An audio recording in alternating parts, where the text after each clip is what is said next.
Leveling some professions to 100 in Midnight is a pain to say the least. Some have it easy, a lot don't. Now what I'm going to talk about today works better on some professions than others, and this is by no means free. This is still an expensive process with current material prices, but for me here it was a hell of a lot cheaper than the alternative, and it was a lot less messing around as well, to be honest. But first, quick word about the gold making community Discord. We have around 25,000 members using the 20 plus free Midnight guides on there. If that's any help to you, then the link to join is in the description below. Now, I spent over 1 million gold leveling up my engineering just a few days ago. I really wish I'd remembered about this method beforehand, but for blacksmithing I used this technique. So here we have my blacksmith. He's finished at around 65 profession skill, which is where a lot of the professions tend to stall out after the basic leveling process.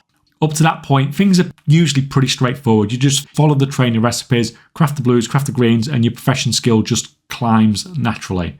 But once you hit this point, it slows down massively, and you suddenly realise that most of the remaining skill points require crafting fairly expensive items, and now we're kind of stuck.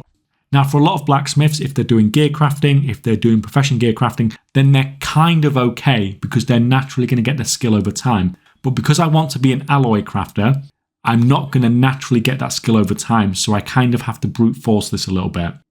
So what I have done is I've unlocked craftsmithing, so I can craft the rare blacksmithing toolkit, and this in theory will take me all the way to 100 profession skill. But at the moment on the US, this is costing me close to around 40,000 gold per craft, so it's probably going to cost me around 1.5 million gold to reach the profession skill cap if I just spam craft this.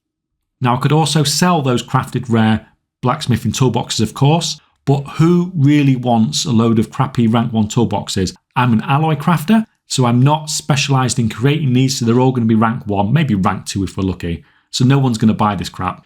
Recrafting is the process by which we can take something like a rare or epic item and recraft it using only a fraction of the original materials.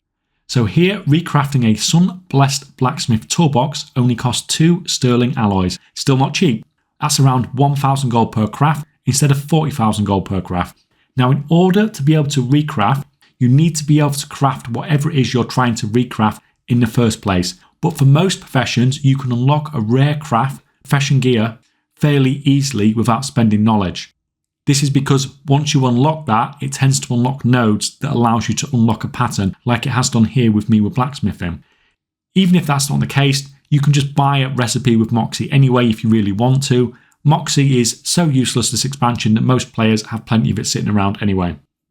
Now, in Dragonflight, we used recrafting to leveling professions, and it was absolutely, utterly broken. You got about the same profession skill ups from recrafting as you did from crafting from scratch, and it made the profession leveling process just ridiculously easy. Well, it got nerfed, and now recrafting is nowhere near as effective as it used to be. It basically feels like crafting a green item at the moment, like a fairly low chance to give skill. But it still works. You can recraft and get all the way to profession skill cap doing this for blacksmithing. And I know this is possible with engineering as well. I've not tried any other professions with this yet, but I imagine it will work for most of them. And this is probably the strategy I'm going to be using for a lot of these professions, whereby there is no easy method to get to profession skill cap over time. Like I said, this is not a cheap method. It's not an easy method. This is still quite expensive, but I think this probably cost me maybe around 25% of what it would have cost me if I spam crafted the toolboxes normally. Also, it's incredibly RNG because of the fact that it's like one of those green crafts as you're getting towards the end of it turning grey. There are moments where I literally do 20 crafts with no skill ups at all, and then suddenly got 3 skill ups in 4 crafts, something like that. So if you try this, then sometimes it can feel a bit brutal with the RNG at times, but as you can see here, I did get all the way to profession skill cap doing this. Hopefully this helps some of you. It helped me with my blacksmithing, and like I said, I'm going to use it on some of my other professions as well. If this video was helpful, please leave it a like. Come and join us on the Discord with all those guides, link below.